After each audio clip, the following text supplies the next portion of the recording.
ATA 2017, episode number 6 with Justin McCoy. Justin is on pro staff with Whitetail Stalker and Precision Peep.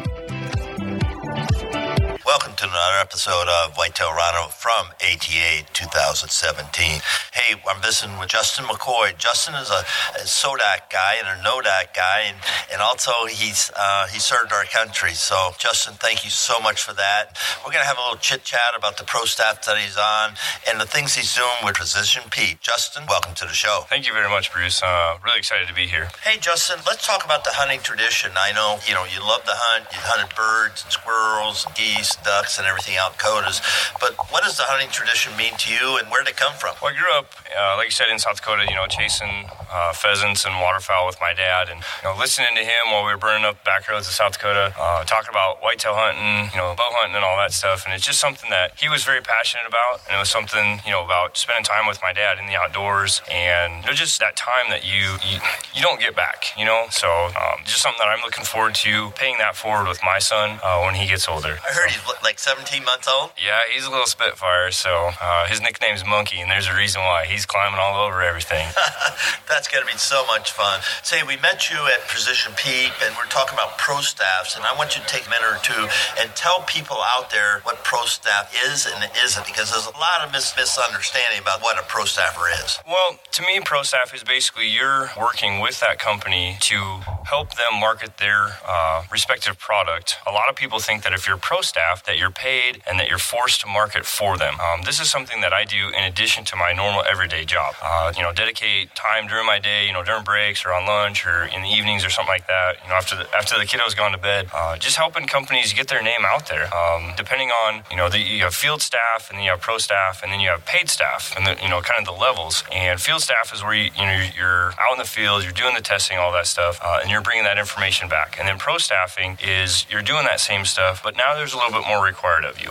The online marketing and monitoring Facebook threads and on different groups and helping talk about, hey, this is what it is, this is what it isn't, and countering people that just, are uneducated because they've listened to their friends, uncles, brothers, nephews, cousins' story, playing telephone, and they're not educated on this stuff. And so helping the company have more of a presence, in the market, in the industry, and there are some benefits on the, it seems like it's a lot of work on our side, but on the back side of it, like you said with Precision Peep, just linked up with them this summer, and they asked me to come to ATA, and here we are. Yeah. And now I'm fantastic. Now I'm getting to talk with you, and just I'm having a blast. This is pretty cool. I agree, it's pretty cool. But let's talk about really what pro staffers' responsibilities are, a little heavier, because some people think they get free gear or gear at half price, and that's all they have to do. So go into a little bit more about what you have to do to be a good pro staff. Well, obviously communication with you and the respective company is huge, and sitting down with them and having them explain to you, hey, this is what we want, this is what we need from you, and then meeting what those needs are. Each company is a little bit different. Some companies will offer a certain percentage off, or they may say, hey, here's this, we want you to try it out. But all the companies that I staff for, they're all ones that I've had to pay for the equipment. It's not something that they've just given me free. So yes, I do get a discounted rate from them.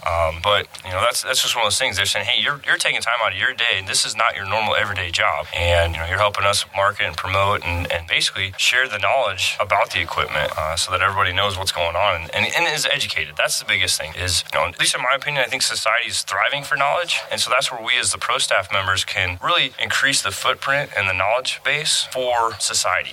Because archery, the industry, is very big, but it's very small.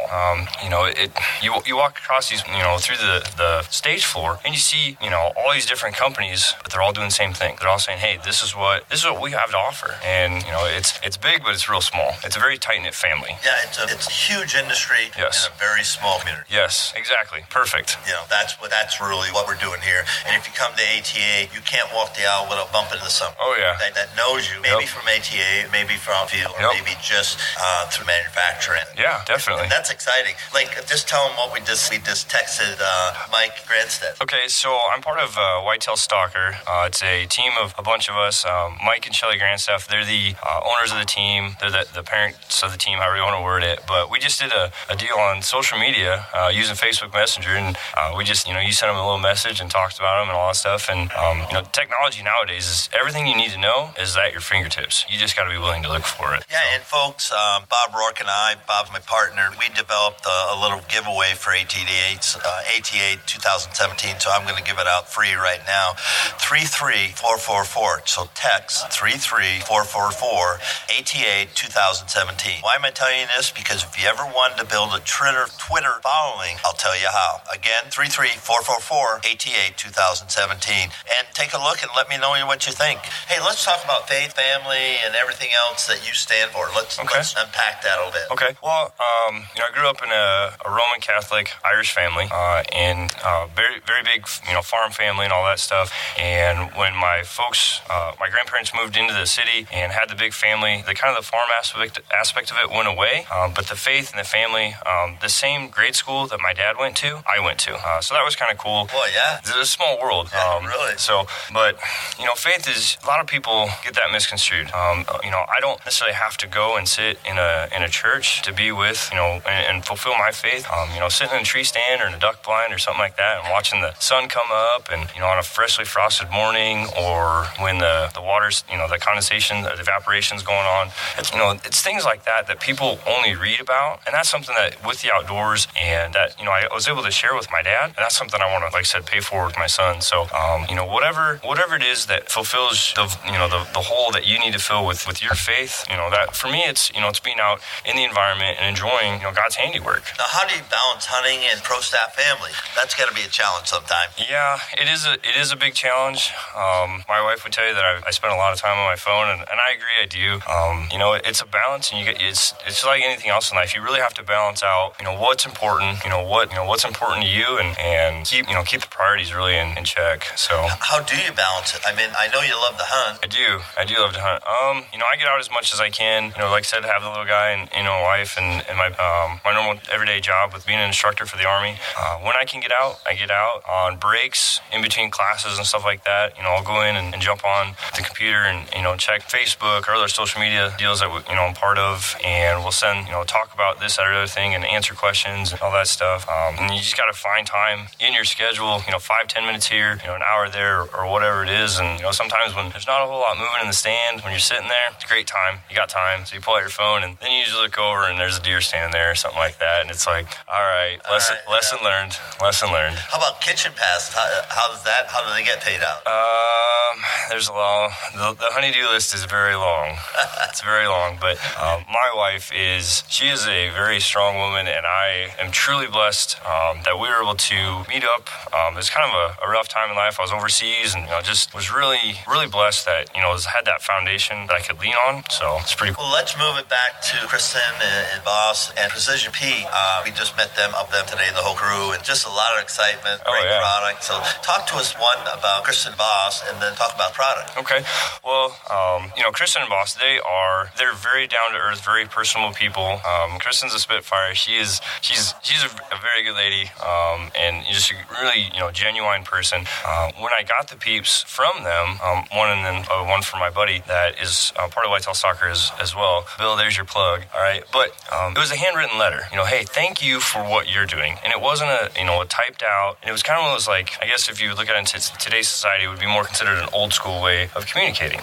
And that to me, it was that personal touch. It was like, okay, these people are serious about what they're doing. It isn't just, oh, hey, thanks, a blank email type of thing. And the family aspect of it, as soon as I we met with them, and it's just immediately it was just like, okay, these guys are good people, they're genuine, and they're family. So that's great. What about the Peep though? What about product you're selling? What makes that unique in a world of a lot of Peep sites? Right. So with the Precision Peep, you've got the traditional Peep. What we've done is we've put a center post in there, right, and it comes up about halfway from the bottom, from, if you will, the 6 o'clock position, if you were to look at it like a clock. And what that does is it gives you a third reference point. So it used to be with your sight housing, and then you had your Peep, and then you had to have a level to see, am I, canning the bow one way or the other, and then finally you got to your pin onto the animal that you're harvesting, and that takes a lot of time. So the center post, what it allows you to do is get faster target acquisition, all right, and that pin Basically the easiest way I explain it is you lollipop the sight pin on top of that center post. The center post actually, when it comes towards your eye, because your eye can't focus on three separate things at one time, the post, that it ghost images, right? It fades out of your vision, and you're looking at your post, and that's, or your pin sight, and that's clear on the respective target. The target's got just a little bit of a haze behind it. Because I just picked a spot on my deer. Yep. So I'm drilling that spot right behind his shoulder. As long as you have sighted your bow in, and you've done the hard work, and you can control the buck fever, yes, 100% I agree with that. So, he's calling me out, folks. I'm not calling anybody out. I'm calling myself out because I am just as guilty. So, hey, that's what we hunt. If you're not getting excited, some people are cool, calm, who I am, Luke, until the shot's over, and then they just completely lose it. And that's exactly how I am. It was pretty interesting.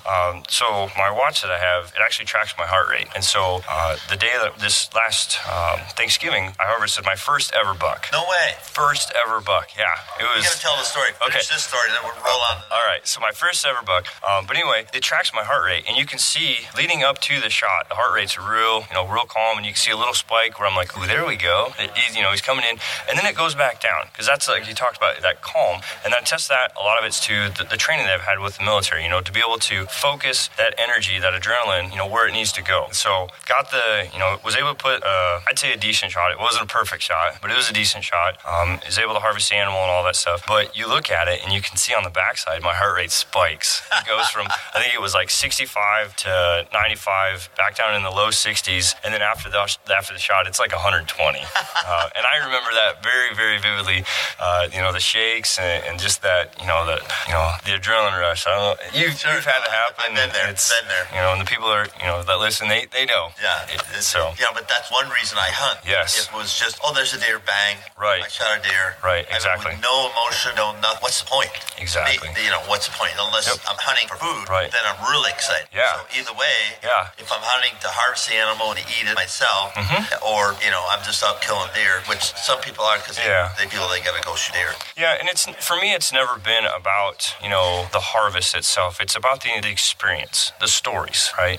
Which my wife will tell you I have a ton of those. But just those life experiences, those small moments in life that really stand out. In this particular one, being my first ever buck harvest. So listen to my dad talk about, whitetail hunting and all these things, and my friends and college and all this other stuff. All these guys talking about, you harvest your buck. And so I picked up the bow in 2012. That's when I really dedicated a lot of time to it, and which my wife bought me for Christmas in 2011. Wow. So we can kind of attest it. It's maybe just a smidge her fault, but it's all good.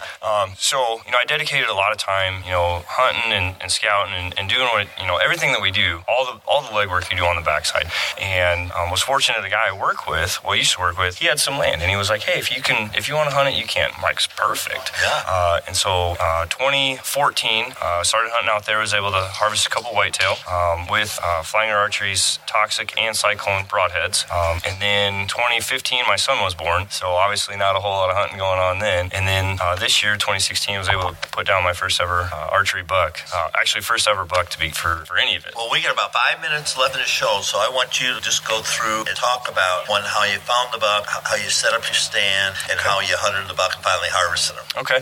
Well, it's a travel corridor from a bedding area to a feeding area. And I'd seen the activity because, like I said, I've been hunting out there since 2013. And so I was able to get, kind of know what was going on. And I was seeing a lot of activity for does in the evening. And so it was towards the tail end of the rut. So I went out Thanksgiving morning and just, happened to get lucky. And he came in, actually the south of me, came around from the west. I grunted at him a couple times, got his attention. He came over and he was 12 yards away. Oh my goodness. Yeah. Talk to me about the set. Why you set it up there? Do you have trail cameras, or why did you put your set place you did? Well, like I said, it was that transitional area from a bedding to the feeding areas, and it was just one of those that, looking at the natural terrain, not having to do a whole lot to it, it was a natural funnel, choke point, and that's a great place to set up an ambush, if you will, to use military terms. Right. But to set up a place where, hey, they got to come through here. How far off the trail? From the trail actually goes in front of me about 8 yards. Okay. So and I'm up pretty close. Yep. You're hanging over the top. Yep. I'm up in a cedar tree. How high? 15? Probably around 18, 20 feet. Okay. So hang on or ladder stand? A hang on stand. Yep. And I've got another tree that's just about 15 yards to the north of there that I use my climber stand. Okay. So now, why do you have two sets pretty close together? Well, initially when I started out, I didn't have a hang-on stand. I just had my climber. And so then once I could put the hang-on stand in that tree, in that cedar tree, I opted to use that. Now, how did you get your cutting length? They were already established. Somebody had used the tree before for shooting? No. Well, okay, I did have to cut one tree or one branch out. Okay. It was pretty good size, but all I did was inverted that so that the branch that I had cut off was actually set down in front of me and kind of mask my outline a little bit more. So underneath took away the bottom of your stand. If a deer looked up, he's going to see tree. Correct. Rather than your tree stand. Yep. So, and he came in, like I said, he was, there's a log. It's actually a little tree that's, fallen down. That's 15 yards. Because one of the things, hey, range everything out so you know exactly where it's at. Because there's enough going on when they come in. Yes, there is. But he was just in front of that, so I was like, okay, he's about 12 yards away, and was able to, get like I said, a decent shot using flying archeries, Cyclone broadhead with element arrows, quake line, and steady form kept me true. And Precision Peep was making sure that my eyes were where they need to be, and fortunately was able to put it, like I said, a decent shot, and then was able to, make a relatively quick recovery. He got jumped by some people out riding their bikes out in the gravel road, so that makes it a little bit difficult when they jump. So I backed out and went back out and was able to recover him, and pretty excited. I think one of the first phone calls I made was to my dad. You're never gonna believe this. So how was set up for wind on your setup? Could you hunt it all winds, or is only hunting it north? North wind is okay. Northwest wind, no good. Southeast, south, and southwest winds are perfect for this particular location. So part of the reason I have the two stands is that way my dad can come down and we can watch it. Yep. So so I look forward to being able to hunt with him again, and my ultimate goal would be able to go out, hunt with my dad and my son. Yeah, well, it can be done. I know guys, 5 years old, kids are in backpack, and they're out there with, and they strap in, they're not going to go anywhere. So that's great. We're at the time of the show. You got about 1 minute or so. Give some shout outs. I know we've given some shout outs throughout the show, but I want to thank your wife, Precision Peep, whatever you got. Okay, well, I definitely want to thank my family, my wife, my son. They put up with a lot, me being gone and all this other stuff. Flying Archery for taking a chance on me in 2013, and then, Element Arrow, Steady Form, getting linked up with them in 2014, and then obviously Precision Peep, offered me a position to come out here to ATA and, be on the show and talk with you, and just everybody that I've interacted with and had the opportunity to talk with throughout the whole thing. And if I forget anybody, I completely 100%, I'm sorry. Definitely. Just blame me. Okay, it's Bruce's fault. But one big thing I do have to say is Whitetail Stalker. I cannot talk about how awesome that team is. You want to talk about family? We pick on each other like we're brothers and sisters. And so Mike and Shelly and Shannon and just everybody on the team. I mean, we're 20 members strong, so I can't name everybody off. We'll run out of time. But everybody at Whitetail Stalker, I cannot say anything, but I love you guys all, and my wife and my son, thank you, and I love you guys too. And thanks, Dad. So on behalf of Whitetail Rendezvous across North America, Justin, thank you so much for being a guest on the show today, and I can't wait till we have you on again. Thank you very much, Bruce. It's never too early to think about food plots. Whitetail Rendezvous has an ebook for you. Just simply text 33444 food plot to get your copy. Thanks for joining us. Be sure to tune in tomorrow for another episode of Whitetail Rendezvous, where you can listen and learn from the experts so you can be more successful on your next hunt. Until next time, listen, learn, and succeed.